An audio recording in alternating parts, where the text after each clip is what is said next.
Hi, this is Terrell Brown, and you're listening to ESPN East Texas 92.1 FM. I think it's a good move for SMU. He's definitely going to do a great job recruiting in this area and in the Metroplex, and just because of his ties with East Texas. And you know, it's always exciting when one of our own gets hired. I know Art Prowse has done a fantastic job over there at Baylor. I mean, obviously they've done a super job there, and so it's always neat to see high school coaches get a chance to go to the next level, and a lot of them have been very successful there. It's good for all of us. I've always felt that way. When I watch video, I coach against guys that there's no doubt every bit as good a coach as I'm seeing on Saturdays, just by the schemes you see on the and Chad and Coach Briles and Coach Graham are no different. And Chad will do great. He's got great connections in Texas high school. Our coaches are very loyal to each other, and he'll flip to that place soon. Henderson's Phil Castles and Gilmer's Jeff Traylor are both still very much involved in the high school football playoffs, and they give a hearty endorsement to our guest on the Gas and Supply Hotline, a former high school coach and an East Texan himself, coming from Clemson to take over at SMU. Chad Morris is with us. Chad, good afternoon. That's some pretty good, that's a pretty good thumbs up from two pretty good football coaches, don't you think? Hey, there's no doubt, Bill. Those guys right there, they can coach some ball now. Let me tell you. Not only that, but they get it. They understand, and that's what's so great about this profession and the coaches in our state is they get it. And it's about relationships. It's about relationships with your players and with other peers that you have. So unbelievable endorsements. I think the world of those two guys, and obviously their success speaks for itself.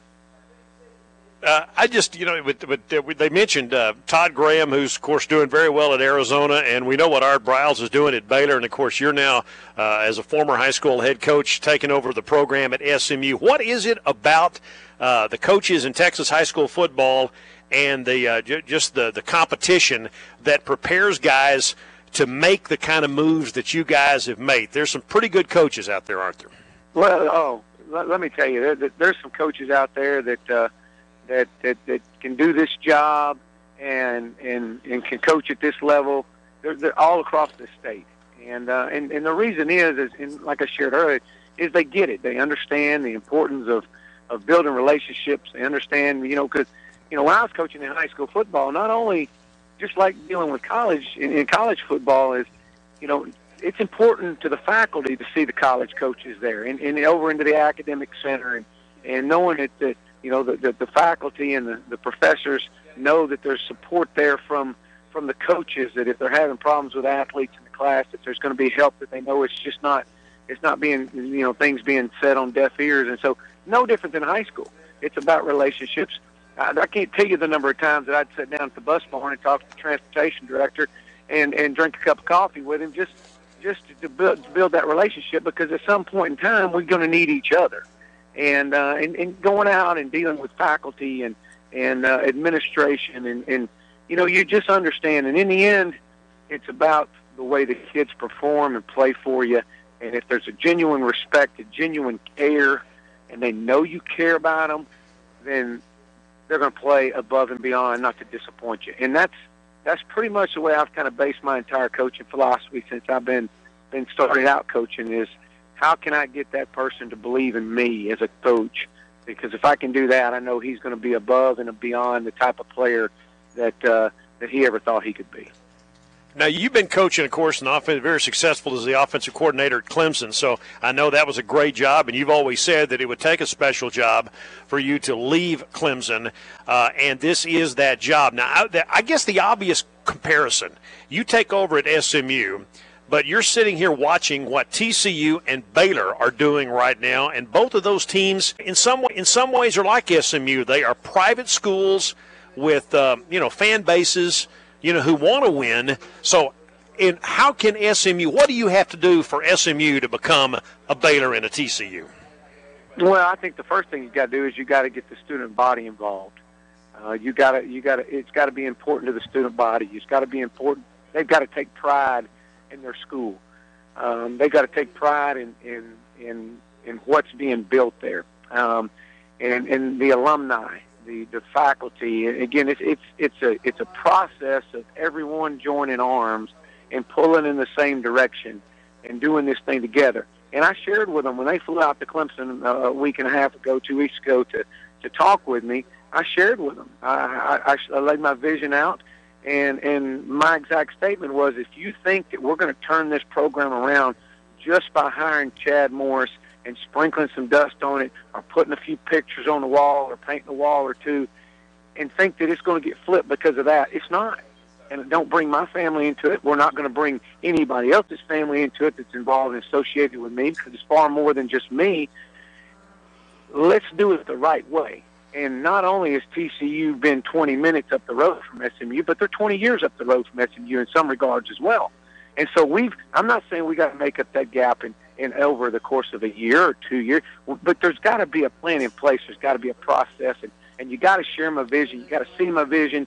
And if you want to do it, we're going to go do it. We're going to do it together. But it's not going to be one guy here we hired, now it's done. We're going to sit back and reap the benefits of this. No, absolutely not. It's going to take all our alumni. It's going to take those involved to really lock arms and say, hey, what do we got to do? Let's get this thing moving in the right direction. And we know it's a process, and because it's all about recruiting. And Bill, as you know, the ties that I have in this state, the coaches in this state that have lined up and kicked my tail on many a Friday nights, and hey, they're excited because it's hey, I'm one of them. I am a high school football coach, and I'm dang proud of it. And I back down from nothing when it comes to that, because I believe that those guys do it the best across the country. And believe me, I've recruited all over this country, from Florida all up the East Coast and Louisiana, and there's none better than Texas high school football. You know, SMU played TCU and Baylor both this year. And so, you got to face those guys. What have they done? I mean, looking at it from a distance, what's been the key to those two schools? Well, I think the number one thing, when you look at what Gary's done, and same way with Art, I think it started. They had a vision as they built their programs in scheduling. They understood how to schedule to create some success early, to get some momentum going, and then everybody gets excited and everybody wants to be a part. And what can I do? And the next thing you know, you're building end zone complexes at TCU, and you're building big facilities at Baylor, and everybody just gets excited about it. And I think it starts with just the vision of both what Gary and Art have had. And if you remember with University of Houston, before they hired Art, I was down at Bay City at the time. They were talking about just going ahead and canceling football at the University of Houston, and they're going to get one more shot and hire Art Browse. And Art took the approach of, hey, we're not going to back down from anybody. We're fixing to come in here and we're going to get out and recruit the best, and we don't have to go far to recruit. And I've said that since I've got here. We can put $10, $15 in a tank of gas, get all over this Metroplex area, and recruit so many players, and then get into East Texas and get the players that you want as well. And so it's about the recruiting process. And again, Bill, my philosophy is, as you start putting your players together, you either got speed or you're chasing it. That's true. Chad, okay, in SMU's unique situation, and I think TCU has done this too. Okay, maybe you don't get the 5-star guy. Would you rather have the 5-star guy or the 3-star guy with a chip on his shoulder? I want a guy that wants to play football. I want a guy that wants to just sell out, that loves the game, that hates to lose. I don't care if he has a star by his name or not. I want a football-playing dude.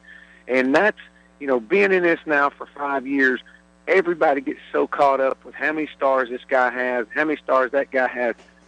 We did a study over at Clemson. We did a study on the number of NFL players on the 2 Super Bowl teams that played last year, and when they were coming out of high school, what were they ranked? And there was very, very, very few 5-star guys. Most of the guys were 2- and 3-star guys, because those are guys that are trying to go out and prove, hey, look, I am that guy. And that's what I'm after. I just want a guy that wants to go play football, wants to go and lay it on the line and hates to lose and hey, that means more to me than anything. Chad Morris is with us, new head coach at SMU. A couple of more questions. Chad, you won 3 state championships at Lake Travis. What's this time of the year like if you're coaching high school football or going to these high school playoff games? What's it like? There's nothing better. There's nothing better than a high school football playoff game. And we would always tell our players, hey, look, if we're playing, we want to be practicing on Thanksgiving. And if we've done that, we've had a pretty good year. And then we say, hey, look, if we're practicing in the month of December, we've had a dang good year. And if we're playing and planning our Christmas shopping around our football playoff game, we've had a dang great year. And so there's man, I can just envision, you know, I've walking the hallways right now and looking back when we were at Elysian Fields and just the buzz in the community, and you know, everybody's got their playoff signs up in the hallways and they're wearing their Santa hats, and you get the big sign that says all we want for Christmas is a state championship. And I mean, there's just a buzz. I mean, this is the greatest time of year if you're a high school coach and still in the playoffs, because you're seeing the light at the end of the tunnel, and you know you're close, and you know you've had a special year, and you know there's a lot more guys looking at you because they wish they were where you are. Chad, one final question. Of course, you coached in the ACC and Florida State is there. What do you think about the playoff rankings right now? You've got about a minute left. What do you make of all this? I mean, they're getting what they wanted. They wanted a little controversy. They wanted debate, and they're getting all that. What do you think about these, these rankings right now? Oh, I love it. I think, hey, it creates a buzz across the college football ranks. Some like it, some don't. I love it. I think eventually one of these days it'll probably roll to 8. But right now it's set at 4. I think what it does, to be honest with you, is it makes scheduling pretty important. And as you start that process, and you look across, those guys that are in that rankings right now and coming in this last week. But I love it. I think it's a great change up for our system, and hey, we'll continue to monitor it and hope one day we'll be in it. Did they get it right? Or the Final Four? Do you agree with the Final Four right now? Oh, you know what? I've been so busy, I don't even know what the Final Four is outside of the Final Four basketball tournament. I'm coming in March. But well, it's Bama, Oregon, TCU, and Florida State right now, and that could change Sunday. Pretty close right now. I think that's really close.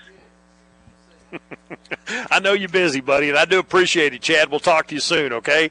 Hey, appreciate it. I do. I appreciate y'all. Thank you. Chad Morris, the new head football coach at SMU, with us on the Gas and Supply Hotline. Again, he's out recruiting right now, and we appreciate him taking some time. He spoke, by the way. He was in East Texas at Green Acres Baptist Church in Tyler back in April for the Fellowship of Christian Athletes Heart of a Champion Bowl All-Star Banquet. He was the featured speaker. Hi, this is Tony Casillas, and you're listening to ESPN East Texas 92.1 FM.